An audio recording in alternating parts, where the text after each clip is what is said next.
Assalamualaikum warahmatullahi wabarakatuh. Perkenalkan, nama saya Anissa Nurfadilah, NIM 193111247. Oke, di sini saya akan menjelaskan tentang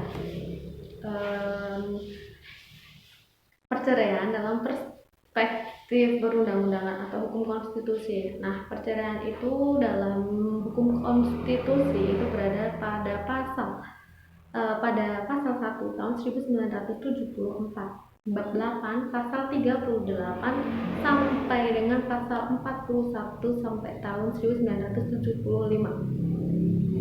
Nah, pembubaran atau perceraian itu menurut konstitusi itu terjadi apabila itu memenuhi tiga hal. Ini tiga hal. Yang pertama itu adanya kematian. Nah, kalau kematian itu tidak bisa diganggu-gugat ya karena memang sudah takdir. Yang kedua itu adanya perceraian. Nah, perceraian di sini dapat dikatakan putusnya hubungan suami istri. Nah, yang ketiga itu adalah putusan pengadilan. Nah, kemudian setelah melalui tiga hal tersebut, ada nih beberapa kalimat atau kata yang sering kita dengar banget di pengadilan nih, bahwa apa sih perbedaan antara cerai dan talak pengadilan. Oke, jadi talak pengadilan itu adalah talak atas janji suami di depan sidang pengadilan, sedangkan cerai gugat itu adalah cerai yang diajukan. Oke. Jadi di pengadilan itu ada hakim ya, di pengadilan itu kan ada hakim. Nah, tugas hakim di pengadilan itu mendamaikan kedua belah pihak sebelum mereka mendapatkan sidang akhir, atau bisa dikatakan bahwa pengadilan itu sebagai salah satu sarana mediasi nih. Kalau bisa mereka akan rujuk ya rujuk, cuman kalau benar-benar udah nggak bisa ya sudah adanya keputusan terakhir.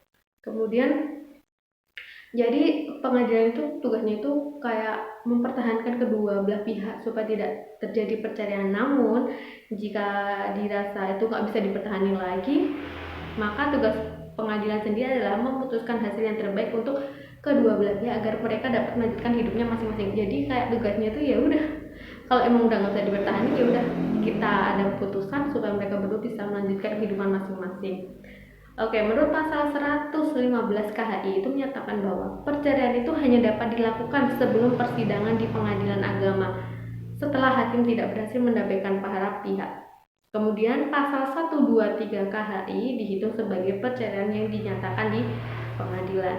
Kemudian dalam pasal 19 Peraturan Perundang-undangan Nomor 9 tahun 1975 itu mengatur bahwa perceraian itu terjadi karena alasan sebagai berikut. Oke, yang pertama itu adanya salah satu pihak yang berbuat zina. Kedua, adanya salah satu pihak yang meninggalkan pihak lain selama 2 tahun berturut-turut. Maksudnya di sini 2 tahun berturut-turut itu maksudnya kayak nggak ada kejelasan gitu loh, Kak. Pergi aja ninggalin gitu loh, jadi nggak buat kerja atau yang lain, jadi kita juga bingung sebenarnya nih suaminya kemana atau gimana gitu. Nah, kemudian yang ketiga itu salah satu pihak itu mendapat hukuman penjara 5 tahun. Oke, jadi kalau 5 tahun di penjara salah satu pihak kan otomatis dia tidak bisa memberikan nafkah nih atau memberikan kewajiban dia nih sebagai kepala rumah tangga untuk menafkahi, jadi itu boleh bercerai. Kemudian yang keempat itu melakukan kekejaman atau penganiayaan. Nah, penganiayaan di sini bisa disebutkan seperti KDRT kayak gitu ya. Jadi kalau KDRT mungkin kalau udah sampai benar-benar menangani banget, nah itu bisa kita ajukan ke pengadilan. Kemudian yang kelima itu salah satu pihak itu mendapat cacat badan yang membuatnya itu tidak bisa menjalankan kewajiban. Misal nih lumpuh atau yang lain, ini yang membuat dia tuh tidak bisa melaksanakan kewajiban dia sebagai seseorang yang harusnya tuh bisa menafkahi keluarga kayak gitu loh. Nah, kemudian yang terakhir adalah suami itu yang terus terjadi perselisihan. Untuk terjadi perselisihan sendiri ini memang tidak bisa dipungkiri bahwa dalam berumah tangga pasti terdapat kerikil-kerikil kecil yang membuat rumah tangga itu sebenarnya tuh harusnya tuh makin kuat ya.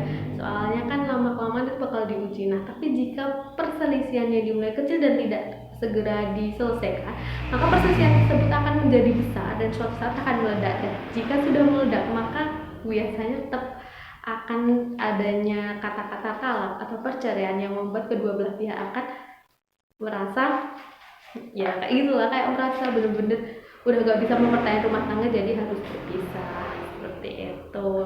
Nah, untuk pastinya pasal pasal 9 tahun 1975 itu adalah pasal yang mengatur tentang perceraian, sedangkan untuk perkawinan sendiri itu ada pada nomor 1 tahun 1974. Terima kasih, cukup sekian sih untuk presentasinya kali ini. Jadi sedikit aja tentang bagaimana sih hukum perceraian dalam konstitusi perundang-undangan kayak gitu. Bye. Wassalamualaikum warahmatullahi wabarakatuh.